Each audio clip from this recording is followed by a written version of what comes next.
Welcome back, everyone.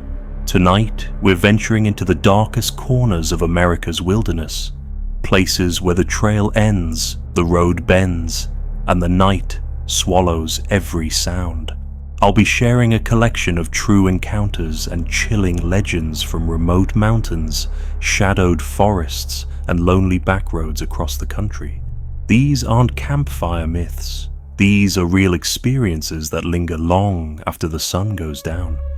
So grab a blanket, kill the lights, and settle in for a journey where beauty meets terror. Don't forget to subscribe, drop a like, and share your own eerie stories in the comments. Now, let's begin. Story 1. The Last Footstep on Craggy Dome. Craggy is different before daylight. Not just quiet, but hollow. Like sound has to travel farther to find something solid to land on. I like starting early, when the rhododendron tunnels are still black enough that your headlamp beam just gets swallowed whole. You learn the trail in the dark by touch, the slant of the rock under your boot, the smoothness of roots you've stepped on before. There's a place where a branch still holds a frayed thread of my coat from a winter hike years back. I always notice it. The trail remembers in ways people don't. That morning, the wind came up from the cove smelling of wet metal, sharp and cold enough that it cut through the wool in my gloves. Every noise seemed to carry too far. The zip of my jacket, the creak of leather. I had the sense the air was listening. A mile in, I heard it for the first time. Not the usual rustle of another hiker coming up behind, but one step. Just one. Then the kind of pause you make when you're deciding if you've been heard. I stopped, letting my breath slow. The silence settled on the trail like frost, but it didn't settle in me. I told myself it was a branch shifting in the wind, but branches don't match your pace. The second time, it was closer. Still one step. Then that same pause. This time I didn't turn, just kept walking, feeling the air thicken at my left shoulder. When the ridge broke open, the fog was low, curling around the grass like water finding every dip and hollow. I pulled my phone out and took a picture of the stone outcrop. When I glanced at the screen, my stomach tightened. In the frame, just over my shoulder, was part of a person. No face. Just the slope of an ear, the edge of a coat collar, close enough that the camera had caught the shine of hair in the weak light. I turned fast, expecting to see someone coming late to the sunrise. The trail behind me was nothing but wet dirt and bent grass, the wind flattening it in steady gusts. I stood there long enough for the cold to bite through, long enough to feel foolish, but I didn't delete the picture. I started counting my steps out loud. 37, 38, 39. My voice sounded wrong in the open air, thinner, less certain. At 43, I heard it again, a single step behind me, exactly in time with my own voice. But the numbers didn't just vanish into the air. They came back to me, faint, delayed, like someone was repeating them just out of sight. I tested it, pausing mid-number. The echo didn't pause. It finished the count for me. By the time I reached the dome, the wind had risen and the fog was pulling apart into pale threads. Usually I'd wait for the sun to break and burn the mist away, but the idea of standing still long enough for whatever was behind me to catch up felt wrong. I lingered just long enough to look at the view, even in half light. The ridges stacked up into blue shadows that seemed endless. I could almost believe nothing was out there but stone and wind. The walk back was worse. The step was still there, always just after mine, always in the same rhythm. At one point, the trail narrowed along a drop, and I felt, not saw, someone lean close enough that my coat shifted with the air moving between us. The smell was faint but familiar. Cold moss, iron, the way your hands smell after you've handled old tools. I didn't turn around. When the trail dropped back into the tunnels, the light thinned to nothing, and the sound of my own boots felt swallowed. The step behind me stopped, too, but the echo didn't. I heard myself counting again, only this time it wasn't my voice. It was slower, lower, as if the mountain had been practicing. My hand brushed the snag where my coat thread still hung, and for a moment I thought about taking it back. I left it. The parking lot was empty when I stepped out of the trees. No other cars, no boot prints in the gravel. I checked the picture once more before I got in the truck. The shoulder and ear were still there, but the collar was different now, frayed at the edge, with a single loose thread trailing down. I drove off before the sun touched the ridge, not running, but not brave, and when I passed the first overlook, I kept my eyes straight ahead. I didn't want to know if someone was standing there, watching, waiting for me to walk past so they could fall in step again.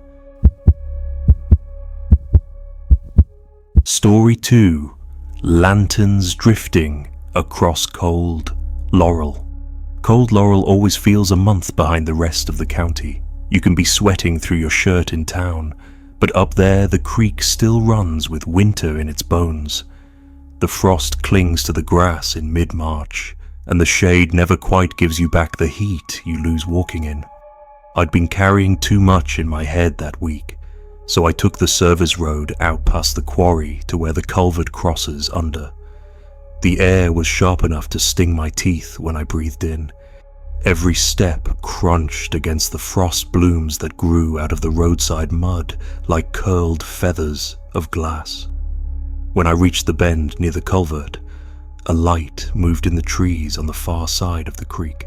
At first I thought it was a car on the other road, but the glow was warm and close, moving slow and deliberate between the mountain laurel. Then another light appeared and another, each one drifting low to the ground, not bobbing like a flashlight, not flickering like fireflies. They kept a steady pace, sliding around roots and rocks as if someone was carrying them without raising their hand. I called out, just enough to let them know I was there. My voice didn't carry far in that cold, heavy air. The lights didn't scatter or speed up. They just kept moving, taking their time. I stepped down toward the creek, boots sliding on the frosted bank, and followed the line they were making. I told myself it was just some hikers who liked an early start, but the farther I went, the more I noticed the wrong things. The lights never reflected on the water. The laurel branches swayed around them, but I didn't hear a single twig snap or leaf crunch.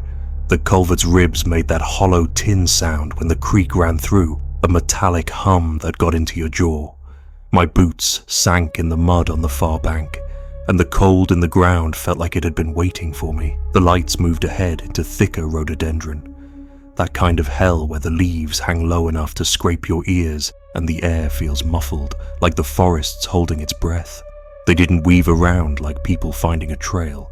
They passed right through the tight spots, smooth as smoke. I kept on thinking I'd circle back to the road eventually, but the path under me was soft, like it had been walked recently, and every time I tried to look past the lights, the dark just folded in. I started to notice the smell, lamp oil, faint but real, the way it lingers in the boards of an old cabin. There was no reason for it to be there. When the lights slowed, I slowed too. They stopped in a small clearing where the laurel opened up just enough for a breath of wind. I felt the warmth before I was close enough to see them clearly. Not heat like a campfire, but the kind you get from standing near a stove that's been cooling for hours. The glow lit the underside of the leaves, throwing long shadows that seemed too tall for the space we were in. I realized then they'd led me away from the creek. I couldn't hear water anymore, just the faint hiss of the frost melting where the light touched it. Something about being that far in without knowing the way out pressed down on me. I stopped where I was, told the air I was sorry for whatever I'd stepped into. My voice sounded small in that clearing. One of the lights tilted just a little, the way someone nods when they've heard what they needed. The others held still. For a few seconds, the warmth on my face deepened, like the air itself leaned in. Then they turned together, drifting back the way they'd come. I stayed where I was, listening to their glow fade through the laurel until the last one slipped out of sight. When I finally moved, I found the trail behind me was narrower than I remembered, and it bent back toward the creek faster than it should have. I reached the culvert again with that metallic hum in my jaw and frost still clinging to the grass. The water looked untouched. No footprints on the far bank. Driving home, I kept catching a faint smell of lamp oil in my clothes. It was gone by the time I reached my driveway, but that night, when the wind shifted through the chimney, I swear the air in my living room warmed just enough to make me think someone had nodded in my direction again. Story 3. The choir still practiced Wednesdays. The church sits in a fold of the mountain you can drive past 100 times and not see until the light hits it right. White clapboard, windows filmed with the kind of dust that grows its own weather. Bell gone, rope, slot patched with a block of wood. The parkway loses radio there like it forgets to carry a signal up the grade, and when the clouds sit low, the pavement feels soft under the tires. I broke down there in November, the kind of cold that makes your breath show even inside the truck. The little orange battery light gave up first, then the engine sagged like it had decided to rest. I rolled onto the shoulder in front of the church and lifted the hood because that's what you do, even when you don't know what you're looking for. Wind worked the pines behind the cemetery and made the tin on the fellowship hall chatter a little, a nervous habit. I checked the usual lies, battery cables, cap on the reservoir, then stood there listening to nothing but the ticking of metal cooling. That was when I heard them. Voices, faint, thin as thread, not a choir filling a sanctuary so much as air remembering how it once felt to be pushed by singing. All altos, clear and small, the kind of sound that carries sorrow without complaint. It came from ahead of me and behind me at the same time. The way a creek sounds different when you step into it.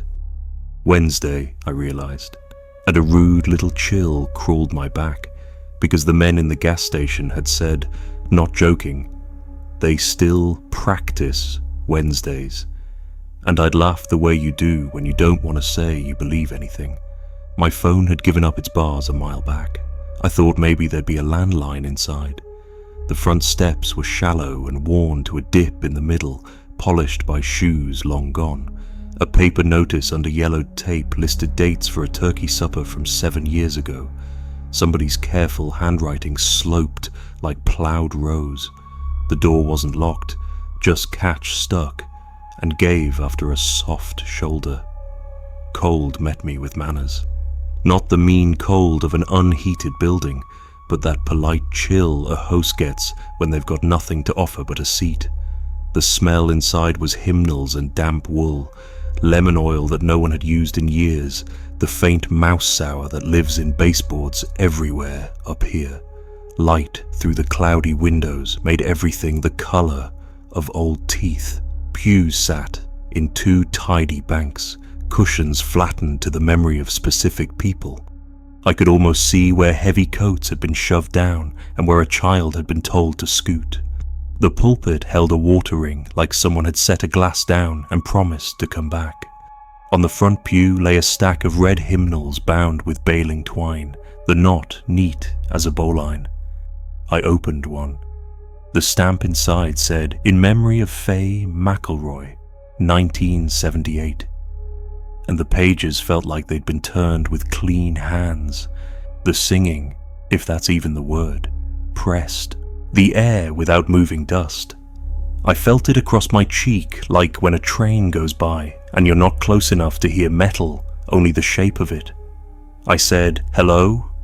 Because that's how you speak to emptiness when it acts like a room full of people.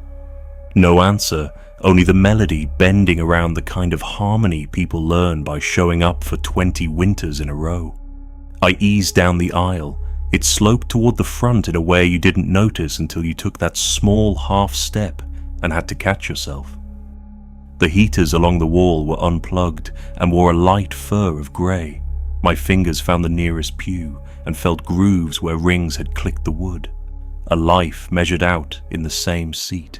At the back, by the coat hooks, a corkboard held a map of the cove with little pins stuck beside names. Fields, creek crossings, a spring marked with a star.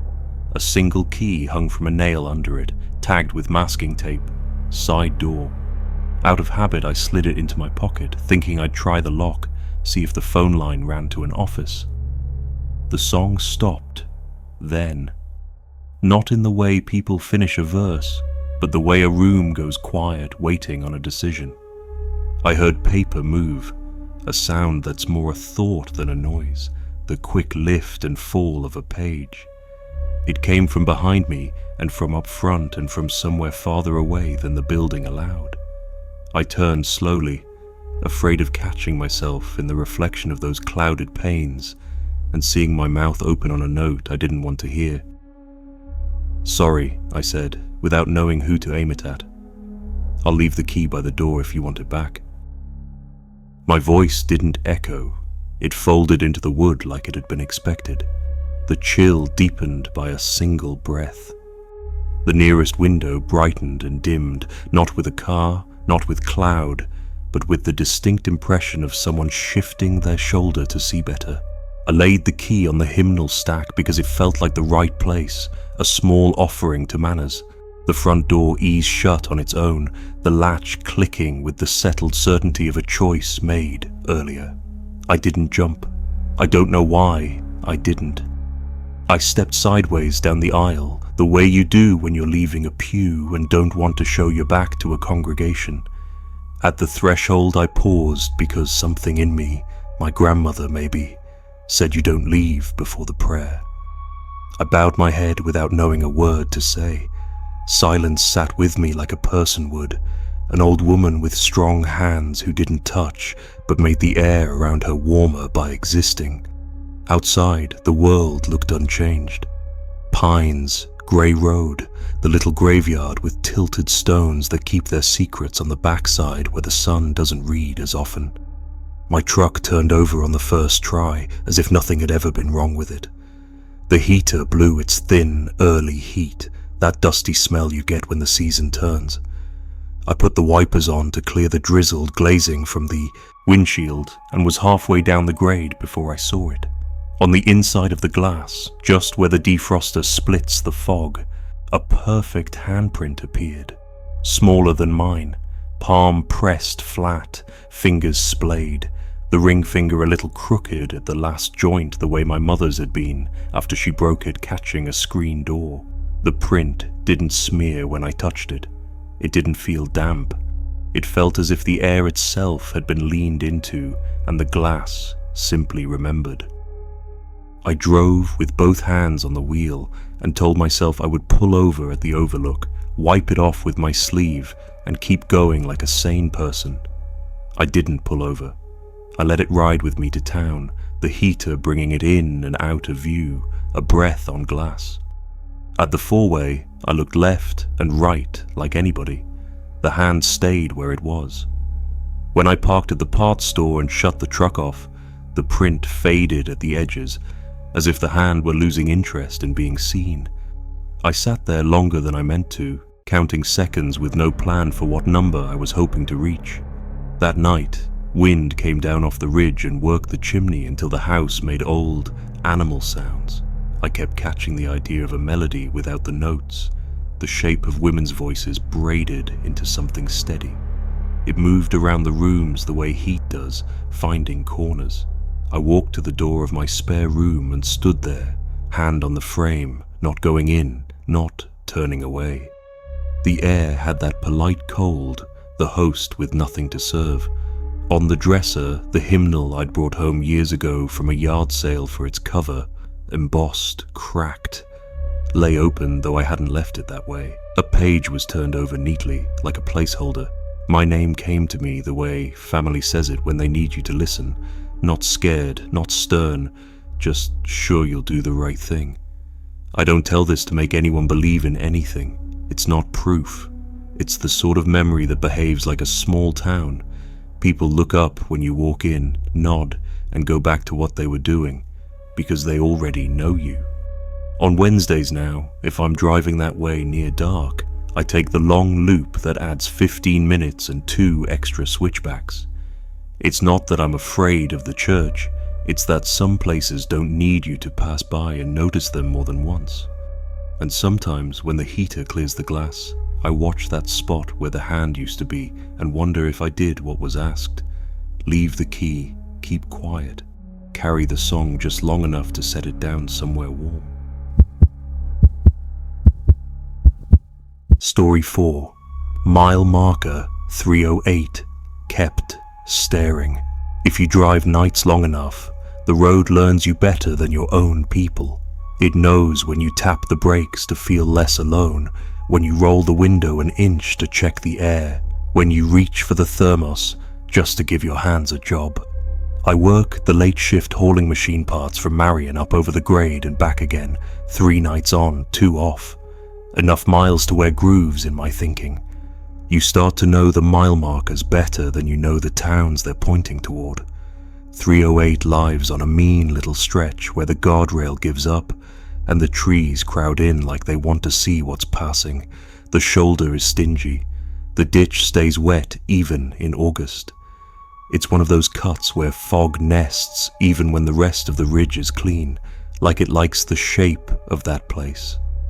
First time I noticed it was a Tuesday. Heavy mist, road the color of a worn-out skillet. My headlights hit the post and it flashed back wrong. 2 points instead of the usual one, set too far apart. I told myself angle, moisture, lens flare, something dull I could fix without stopping. A trick of the night will always offer you a plain explanation if you want it bad enough. 2 nights later, I came through again. The fog had settled in the cut like low wool, and the marker looked nearer to the lane than I remembered. I eased off the gas and it felt, in that way you don't like to put into words, like whatever caught the light had lifted a little to get a better look at me. You can talk yourself out of most things alone in a cab. I named it bad reflectors and kept going, but every time I passed that stretch, I felt it. The tilt, the curiosity. In the side mirror, the post leaned a hair after I went by, not stepping off its square, just following like a porch cat watches you cross the yard, present, patient, not mine to claim. After a week of that, I got stubborn the way tired men do. I flipped on my hazards, pulled as far into the ragged shoulder as I dared, and walked back with my flashlight. The ditch had that layered smell you can't mistake, wet leaves rotting slow, the sweet plastic stink of old tires, a thread of antifreeze that makes your throat remember a night you don't talk about. My boots took mud like the ground wanted to keep a piece of me. Up close, the post was exactly what it should have been. Treated lumber grayed out, paint flaking where winters had chewed it, bolts rusted to the color of dried blood. The little metal plate on top wasn't even square to the road anymore. I told myself again it was nothing and reached to lay a hand on the marker as if to apologize for making a fuss. It wasn't cold. It should have been bone cold. Metal at shoulder height, fog, November coming early. But what I felt was the kind of warmth you get from a hand just taken out of water. Not hot, not living. The echo of heat. I drew back like I'd stepped where a man had just been sitting and didn't want to crowd him. Somewhere up the cut, a breeze shifted, and in that same second, every reflector on that stretch winked once in rhythm. The way a small town looks up when a stranger opens the diner door and then looks back down, like, "We saw you." It was over in an instant. I laughed out loud just to prove my legs still worked and went back to the truck with mud dragging at my heels. I took the long way home for 3 weeks after that, adding 10 minutes and 2 extra curves through a safer stretch with good shoulders and honest fences. But nights stack and payday doesn't care about nerves, so I drifted back to my usual line. By then, winter had set its teeth. Salt scabbed the edges of the lane. The trees stood close and quiet, outlines only. The first pass by 308 felt like visiting the grave of someone you weren't sure you had a right to miss. I told myself to stop looking. I told myself not to check the mirror. I checked anyway. That's when I started seeing the scuffs. Not boot prints, too long, too smooth, but markings on the shoulder like something wide had been dragged there and set down and dragged again, always leading into the shadow where the guardrail should have been, always softening under drizzle and tire spray, and then coming back as if the ground were rehearsing. Some nights there'd be wilted flowers rubber banded to the post, the kind the convenience store sells in buckets near the register. Other nights a strip of caution tape would have wound itself around the base, except there'd been no crews out and nothing to caution. The tape would be gone by my return run. Rain will bury a lot quick out here. There's a story people tell about that cut, the kind they half finish before they change the subject. Years back, a car missed the line in freezing fog and took that ditch hard. 2 kids in the back, 1 seatbelt broken, someone's old sedan that had never learned the word recall. Folks say the road crews came next day, new guardrail went in, then a month later scavengers hauled the fresh metal for scrap, and the state never got around to replacing it. I don't know if that's true. I do know antifreeze makes the back of my tongue howl like a bruise when I smell it now. The night everything came to a head, I'd been up 18 hours. The cab heater fought the cold and lost. Static rode the edge of the radio like snow devils. I came around the bend slower than usual and felt the road lift under me the barest hair, the way asphalt sometimes swells where a spring runs beneath. The fog sat low but thin, like the breath of someone asleep. In front of me, the marker's reflectors caught my lights and widened, not by moving, but by being sharper, as if they learned exactly how to meet me. I kept my hands light on the wheel. No sudden corrections, no hard look. Just pass. At the last second, before the post slid out of my headlight cone, something bright flickered down in the ditch. Not a reflector, not a phone, more like the bare white of an eye catching light close, and then gone. It felt wrong to drive on. I don't know if that's good or bad in me. I pulled off past the cut and walked back again, flashlight out, breath smoking white. The beam shook a little, which I blamed on the cold even though we both know that was a lie. I stood at the edge and said to the dark, like an idiot, "You okay?" The ditch answered with water sound and the soft hiss of mist settling on last year's leaves. I swung the light slowly. There was nothing to see, then my boots slid. The mud took me down to one knee, and in catching myself, my palm landed flat on the marker's post, and found that same not cold warmth, like a body had rested there until I made it move. My handprint fogged on the wood. When I took it away, I could see each finger clear, as if the damp had gone into the grain. For a breath, I had the undeniable sense I'd placed my hand where another had been 1,000 nights running, covering the same shape because it had nowhere else to put itself. A truck came around the bend then, slow, cautious, lights low. The driver touched his horn once and eased by. As his tail lights passed the marker, the reflectors along the ditch winked in that same small town rhythm. A single, shared gesture you might miss unless you were waiting for it. I put my hand back on the post without meaning to, matching fingers to the memory. The warmth met me like recognition. I said, "I see you," because it felt necessary, and the fog moved up the slope as if it had been holding its breath too long. I drive the long way more often now, not every night. I am still, by most measures, a practical man. When I do take the cut at 308, I keep my eyes on the center line and my hands easy, and I think of the porch cats I've known, how they watch without asking for anything but the courtesy of being seen. I haven't brought flowers. I don't tape anything to the post. I do one small thing I can't explain. I slow, just enough that if something were to step off its square and consider the lane, it would have time to change its mind. On dry mornings, when the fog has gone and the ditch is only ditch, I can still find the edge of a scuff I didn't make, a path that doesn't lead anywhere but has been taken over and over again. It looks like attention worn into earth. It looks like someone teaching the dark how to look back. Story 5. The photograph left on the overlook. The overlooks always look gentler in postcards than they feel at dawn.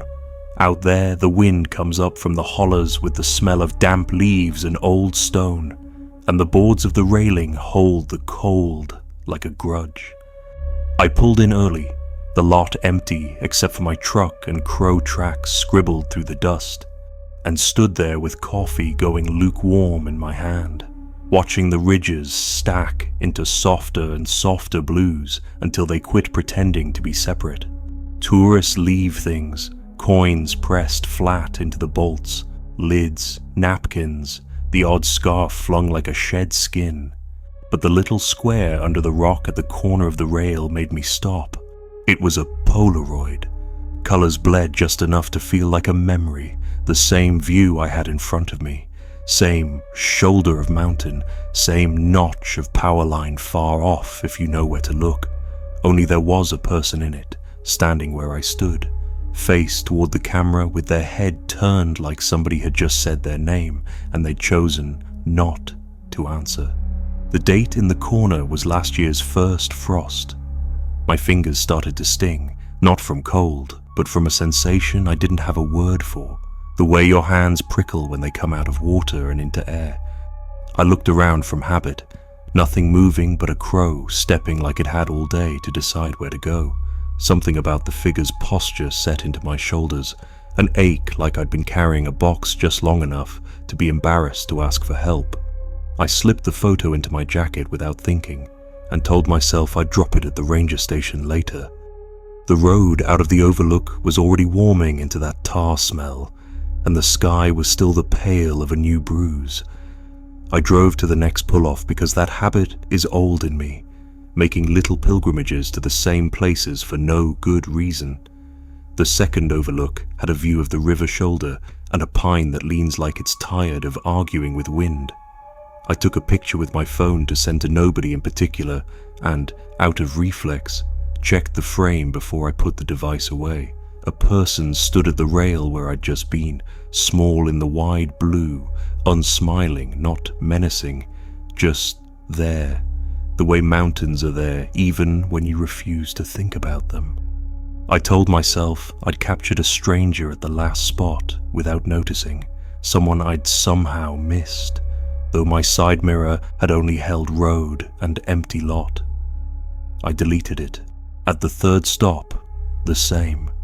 I made a point of scanning the lot before I lifted the phone, letting my eyes rest on each car door seam, each patch of gravel. Only my truck, only me. Click. There the figure was again in my screen.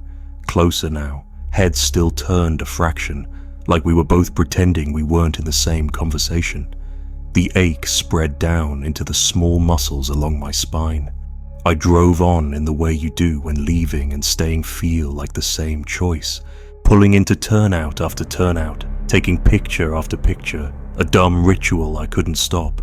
Each frame held the figure, gaining ground without stepping, no motion caught, no blur, just the fact of proximity, like the camera had less distance to traverse than my eyes did. At a picnic area, I sat on a cold table and stared at the map under glass, tracing the parkway's spine, the service roads, the little dotted lines of trails that start out confident and get faint where the cartographer lost patience. My phone buzzed low in my hand where it lay on the map. A new photo? I hadn't taken one. The screen showed me at the overlook with the leaning pine, my shoulders tipped in a way I disliked seeing, as if I'd grown a smaller version of myself between bone and coat. I scrolled back to the first Polaroid in my pocket, more for steadiness than for sense. Thumbprints marked the white border, pressed faintly into the emulsion, but the whirls ran backward as if somebody had held it from the other side. I breathed against the photo to fog it and watched the prints gather moisture before the rest of it did. The way old oil wakes up on wood under fresh heat. I could smell something sweet and mechanical then. Not flowers, not sap, more like a developer tray in a basement where the bulbs stay red year round. I drove without stopping until the ridges let the road drop toward town. At the stop sign by the orchard, a woman in a knitted hat crossed in front of me holding a bag of apples, and I wanted to roll down the window and ask, "Do you ever feel owned by where you're standing?" Instead of, "You go into the church sale," which is what my mouth offered. She smiled in that careful town way and went on. I almost kept the Polaroid because we keep things. We think we'll find the right story for them later. But the ache had gathered so finely at the hinge of my shoulders, I felt like a door braced open by someone unseen. I turned around before dusk. The overlook was empty again, light sloping off the rail, paint peeling back in long curls like fingernails. I set the photograph under the same rock and, without rehearsal, placed my thumb and forefinger on the border in the exact spots the reversed prints had marked, closing the distance between the way a thing had been held and the way I understood it. The air on my face warmed a fraction, just a breath, and it was not relief, but recognition, which is a mean brother to relief. I didn't turn to look at the view or for anybody leaning where I had stood. I walked to my truck with the dumb grace of someone leaving a room before the chair finishes rocking. In the night, I woke twice to the sense that my phone had lit without buzzing, not a notification, just the screen raised into itself, the way a sleeping dog lifts its head to check if you're still breathing. I didn't fetch it. In the morning I drove back, because you don't get to ask questions and then refuse answers. The rock had slid an inch from whatever wind we'd had. The Polaroid was gone. The ache wasn't. It had changed though, receded into a manageable fact, like a perfectly folded map you keep in a glove box for a route you swear you never take. Weeks later, I found a print in the pocket of that jacket I don't remember making. A shot crooked enough to suggest I'd lifted the phone without meaning to. The railing canted, the ridges beyond gone to the same soft blues. No figure. Only in the small bright flare you get when the lens catches sky wrong, the shape of something head turned, the kind of outline a memory holds after you've said you don't want to talk about it. I threw it away, then fished it out and put it back in my pocket for reasons I won't defend. Sometimes I drive a different road to the same ridge, like you can outsmart a place by cheating it of your approach. It doesn't work. The mountains keep the same distance no matter which angle you give them. Some mornings, with coffee cooling between my hands, I catch myself standing too still and think about how photographs ask you to be a little bit absent so they can do their work. I think about what stands beside us in the seconds we give away and who, if anyone, is allowed to set them back under a rock before dark. Story 6. Smoke that climbed without fire. We set up late in the afternoon, when the light starts to turn the grass the color of old brass, and the creek lays its voice low like it's telling you something it shouldn't repeat. Graveyard Fields makes even a good day feel borrowed. The ground remembers fire there. You can see it in the way the shrubs come back in patches, and the soil tastes metallic if you put your palm down. Me and my cousin Ray pitched our small tents in a hollow just shy of the trail, close enough to hear other hikers laugh themselves braver, far enough that their noise thinned into brush talk. We ate careful, beans, bread, coffee that boiled too fast, and put our small pit out the way we've always done. Water, stir, water again. Fingers sifting ash until it's the same temperature as stone in shade. Stars stacked up so close it felt like you could drag one down with a guy line if you weren't careful how you threw it. We talked about nothing, the way men do when they're saving a heavier thing for later. And then we zipped in and the world went to fabric and breath. I woke to smoke that didn't belong to anything. Not the harsh bite of a neighbor's careless fire, not the sweet rot of damp wood catching only on bark. This was clean, old lodge kind of smoke, the kind that holds a memory of sap and winter coats. Our pit was a dark plate of cold ash. My palm flat on it told me so. No trick. But from the far edge of the clearing, a place we hadn't touched, a narrow strand of smoke uncoiled and stood up with a certain courtesy, the way a person rises when someone older enters a room. It bent around a rhododendron leaf, shaped itself to a space where a chimney might have been if a house had ever stood there, and climbed without hurry. No flame underneath, no ember glow. I lay there on my elbows and watched it pass through our guy lines without tearing, like thread agreeing with the needle. The hair on my arm lifted in a neat row, not from fear, yet, but from the sensation of being counted. I stood slow so I wouldn't fall into whatever I'd stepped into. The smoke turned toward me, just a fraction, adjusting its climb to check my face the way a stranger makes sure they've got the right man. My name left my mouth quiet as a school roll call. I wasn't thinking about courtesy or bravery. I was answering because I'd been asked. Behind me, Ray's voice came in the same register, his name given like he would to a foreman who'd already said it once. The smoke parted without thinning, 2 strands now, each one choosing a person. It leaned toward us together in a shape that suggested conversation, then pulled back and lifted through the laurel, gathering its separate lengths into a single column that threaded high and hung there in place, going nowhere like a signal held until the receiving end admits it's listening. I didn't bring my phone up. The small mean thought to prove anything to anyone felt wrong. I knew the flash of a screen would be a rudeness. We followed instead. The column moved just ahead of us like a man walking home at a pace meant to be copied, not challenged. It led us off our neat, stomped circle and into a dip we hadn't noticed in daylight, the sort of hollow that keeps night even at noon, where ferns grow with that waxed old-world look and air sits heavy with iron and last year's rain. At the center lay a ring of stones soot-black to their cores, too clean on their faces, as if someone had washed them one at a time and set them back with care. No charcoal, no half-burnt twig, no trash, the careless leave. The smoke gathered itself there, swelled like breath, taken deep, then sank along the inside of the ring and vanished all at once.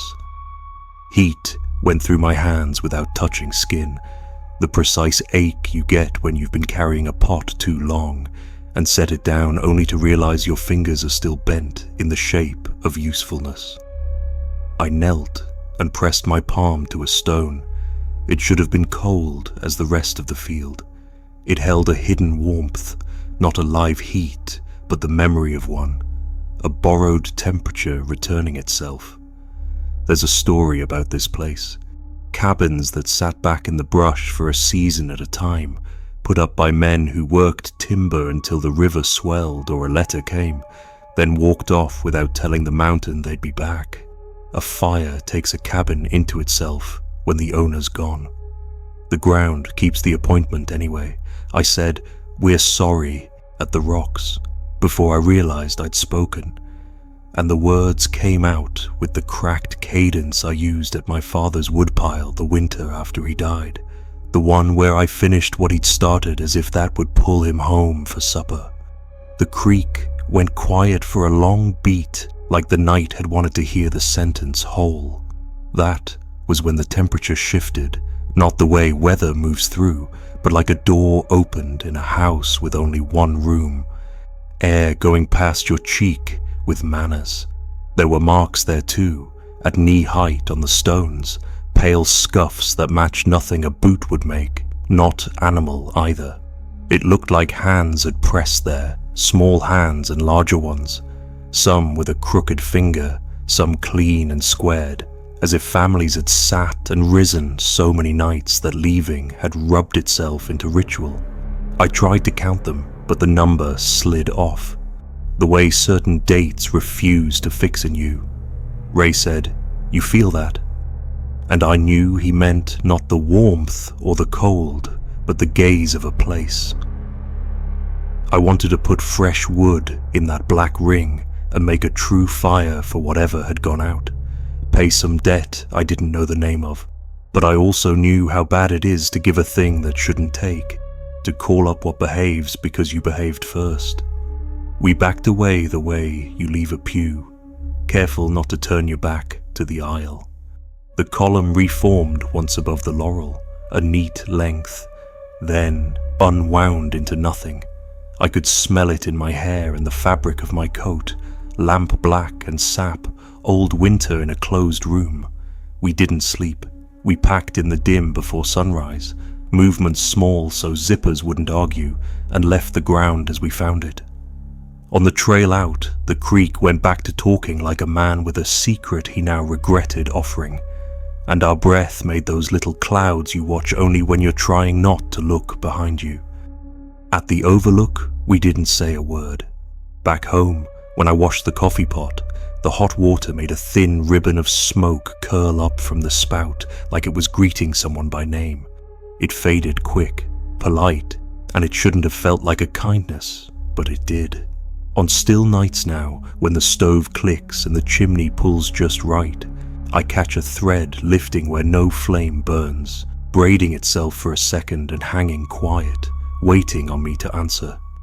I say my name, the way I did then, low and present, and promise I'll carry the next heavy thing all the way to the ring before I set it down. Story 7. The Bell That Rang for Fog. My grandfather used to tell me about the bell at the schoolhouse above the river. Said when the fog came up sudden, they'd ring it so the children wouldn't wander off and lose themselves between the sycamores and the water. He'd lean on his cane while he told it, tapping the floor to match the rhythm. 5 slow strokes, steady enough to set your breathing to. The school's been gone since before I was born, swallowed in vine and rust.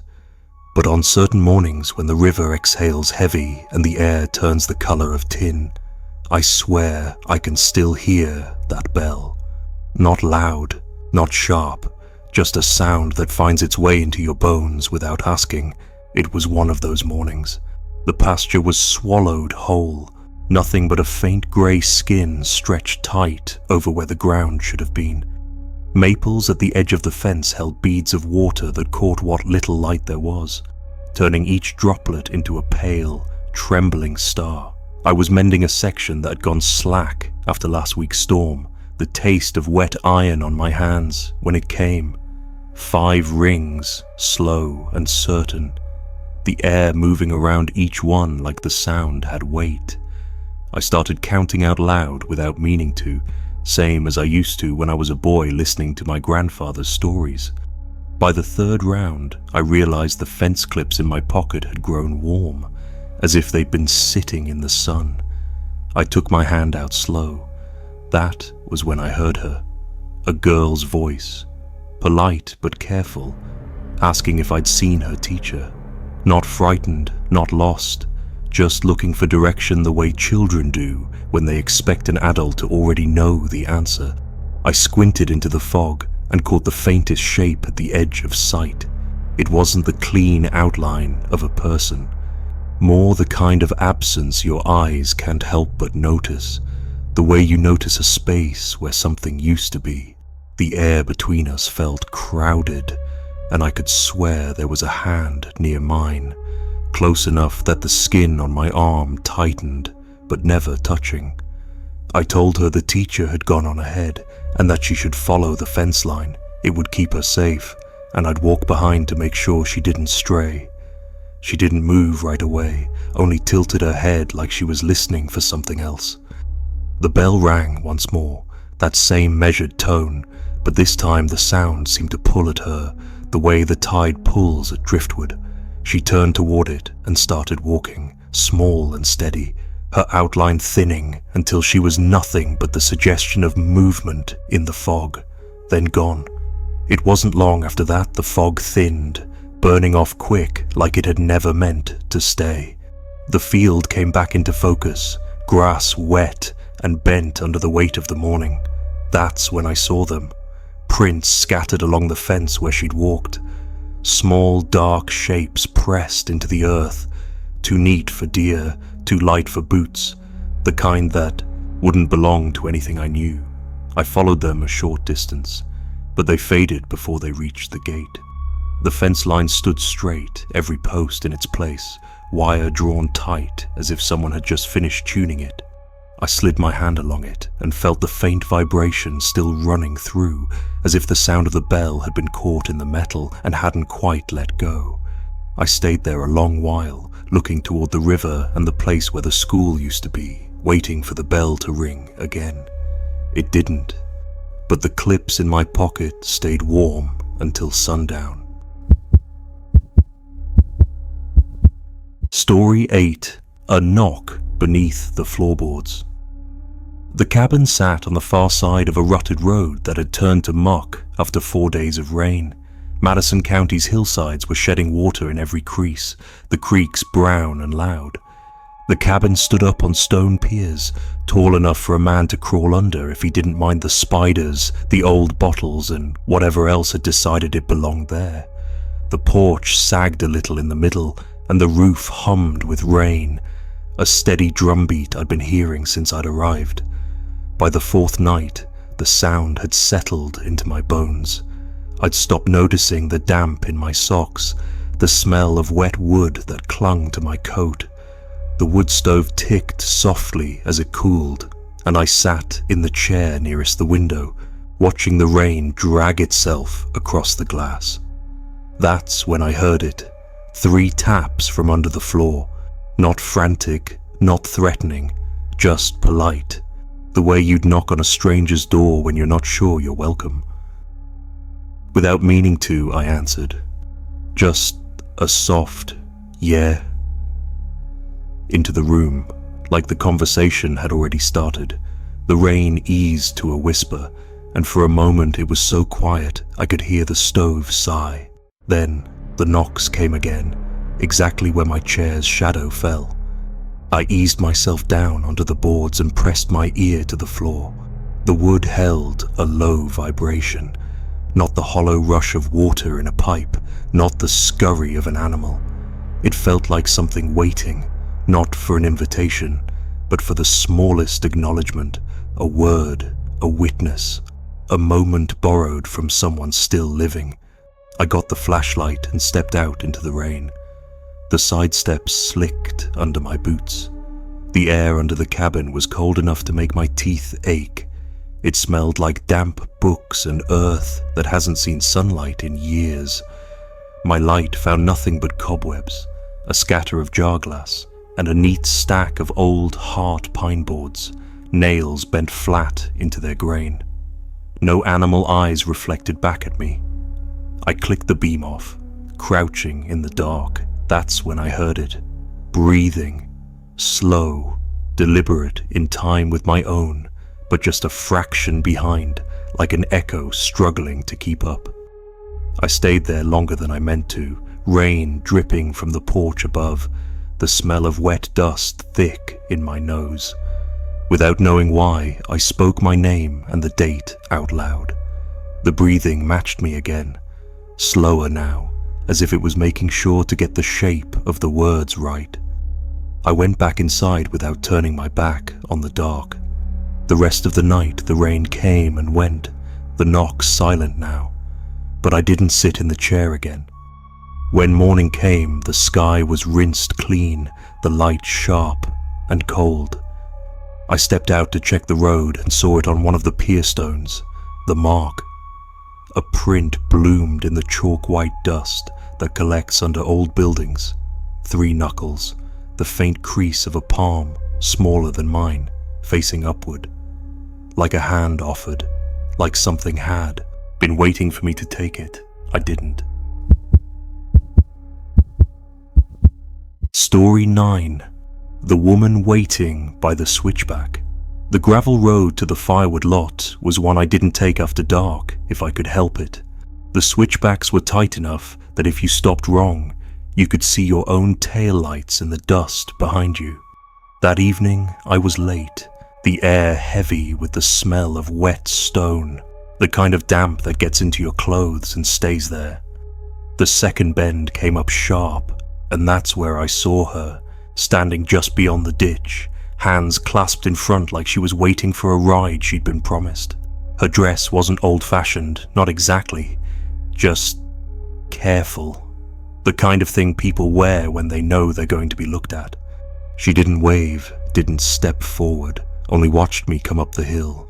I slowed, rolled the window down, and asked if she needed a ride to town. She shook her head slightly, then said she'd walk if I would watch. Her voice was polite, but there was no give in it. I told her it was no trouble to take her, but she just repeated herself. Just watch.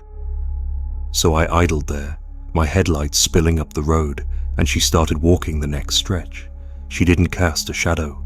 The light caught every fence post along the way, throwing long bones across the gravel, but her outline never broke that rhythm. The road climbed steep, the dust from my tires settling back down in the beams. At the third bend, she stopped, tilted her head toward the slope like she was asking me something I couldn't hear. I don't know why I nodded, but I did. She turned back to the road without a word and kept walking until the curve took her out of sight. I followed at a crawl, not wanting to lose her, but by the time I reached the top, she was gone. No sound, no flash of movement into the trees, just the road turning quiet again. I slept badly that night, the kind of sleep where you borrow seconds and pay them back with interest at dawn. Every time I closed my eyes, I saw her head tilt, the question I hadn't heard still hanging there, unanswered. Weeks later, over coffee at the gas station, I mentioned it to an older man who'd lived in the valley his whole life. His face didn't change, but he set his cup down slow. He told me about a girl who'd gone over that same slope years back, late one night when the road was slick from rain. Nobody had seen it happen, they said. She'd been walking alone. He didn't say her name, and I didn't ask. But I've thought about it since. The way she'd asked for nothing but for me to watch, to follow her with my eyes long enough to carry that stretch of road with her. I still drive that way sometimes, though I never see her, but I always slow at the second bend, headlights spilling up into the curve, and I keep my eyes on the fence posts, in case she's there again, waiting for someone to look long enough. Story 10. The Room Above the General Store. The old general store in Spruce Pine had a smell you couldn't name, part dried coffee grounds, part old wood left too long in the rain. The upstairs rooms went cheap, mostly to river hands or people between places. I took one when the kiln job slowed, thinking I'd save a little and keep to myself. The room was plain, a narrow bed, a chair with one arm chewed by years of elbows, a window that looked over the back lot where kudzu had swallowed an old delivery truck. But what I noticed right off was the wall, a faint tide line circling the whole room, shoulder height, a shade darker than the rest. The owner saw me looking and said it was from wood stove smoke, back before they put in propane. That night, I woke around 2. The air had shifted, cold enough to make my teeth hurt, but only along that dark line. It moved like fingers on a shelf, slow and deliberate, circling the room. I stayed still, listening. Footsteps began to trace the same path. They weren't heavy enough to make the boards groan, but I could feel them in my ribs, pacing the edge, never crossing the center. Then came the murmur from below. Not voices you could pick words from, but the cadence of a story told too many times, where meaning lives in rhythm more than language. I rolled off the bed and pressed my ear to the tide line. Cold surged into my jaw, and the pressure shifted, not like something was behind the wall, but as if the air inside the room had filled with people, standing close, shoulder to shoulder, all facing outward, waiting. I whispered into the line that I wouldn't stay long. The cold softened by a degree, just enough to take the ache from my teeth. The footsteps slowed, then stopped. The murmuring faded into the floor. I didn't sleep again, just sat in the chair and watched the dark until morning. When the light came, I saw it. Where I'd pressed my face to the wall, the tide line was darker, like my breath had soaked into it. The pattern looked less like smoke and more like something rubbed in over years by bodies that stood there night after night. I packed before noon and slipped the key through the slot. Downstairs smelled the same, but the owner didn't look up from his paper as I passed. In the lot, the kudzu swayed though the air was still. As I drove off, I glanced back at the upstairs windows. Every curtain was drawn but one. Behind the glass was a pale shape, just inside the tide line. Not waving, not warning, just keeping count. Story 11. The Whisper in the Stone Culvert. There's a culvert under an abandoned stretch of railroad grade, the kind of place kids go when they want to dare each other into feeling braver than they are. You get there by following a field road until it quits pretending to be a road and just becomes two muddy lines through briars. I went alone one afternoon in late winter when the crows were thick in the stubbled fields and the cold had laid every thorny vine flat against the earth. The sky had that pale, rattled look it gets before dark comes too early. The mouth of the culvert was rimmed in ice, slick underfoot, and the water moved through it with a hiss like it had something urgent to tell, but only if you leaned in close enough to hear wrong. I stood just inside, breath clouding, and called my name into the dark, full voice. The way the kids do. The echo came back smaller, the way echoes are meant to. Then it came again, clearer this time, as though it had been practiced. I asked, "Who's there?"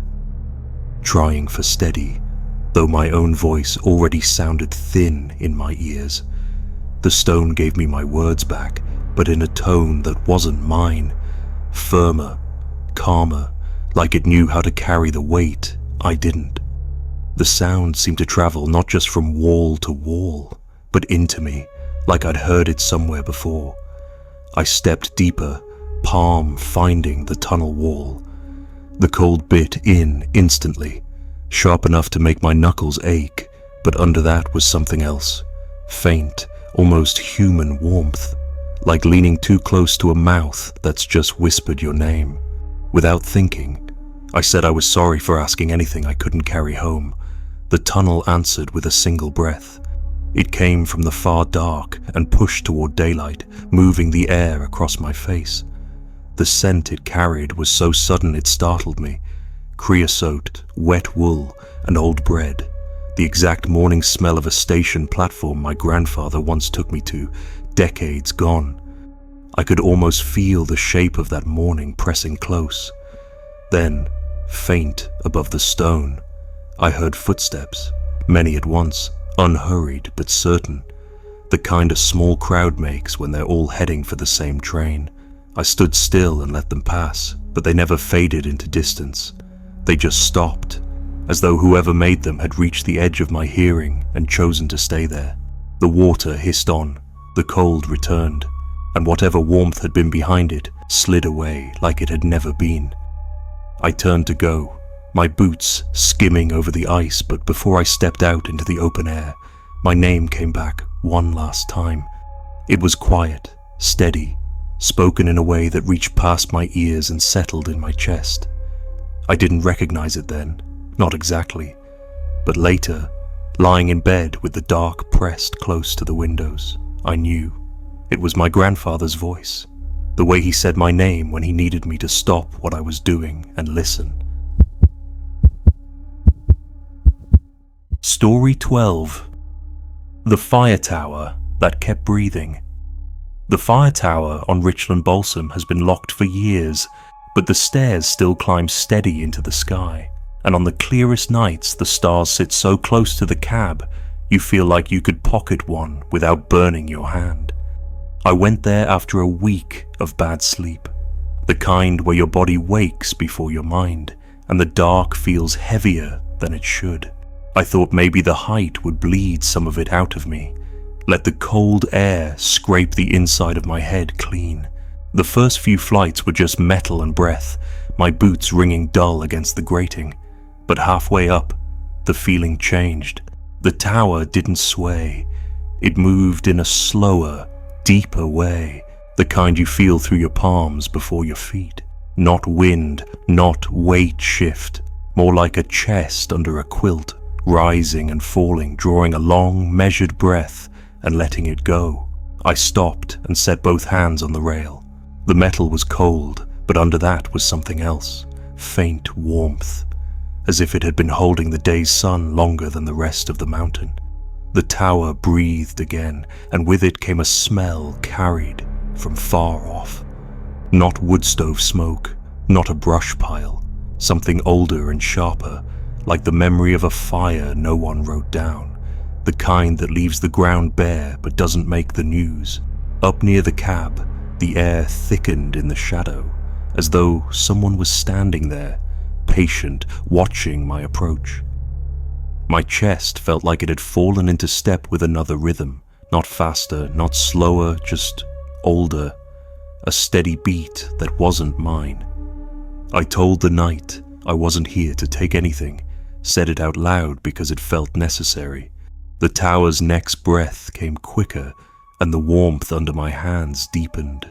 For a moment my own pulse aligned with that other one, and it was like standing beside someone on a long watch, both of you counting the same hours for different reasons. I didn't go higher. I set my flashlight on the step, beam aimed toward the cab, and backed down slow. The light dimmed, then brightened, then dimmed again, as if something had walked in front of it and kept walking in a steady loop. By the time I reached the ground, the breathing was gone. The tower stood still as steel, the air moving only with the wind, but the stars had pulled themselves higher, farther out of reach, like they'd stepped back into their own business. I didn't sleep much better after that night, but I stopped thinking of the mountain as something empty. And sometimes, when I drive past Richland after dark, I glance toward the ridge and half expect to see a light moving slow around the cab, keeping a watch no one ever called off.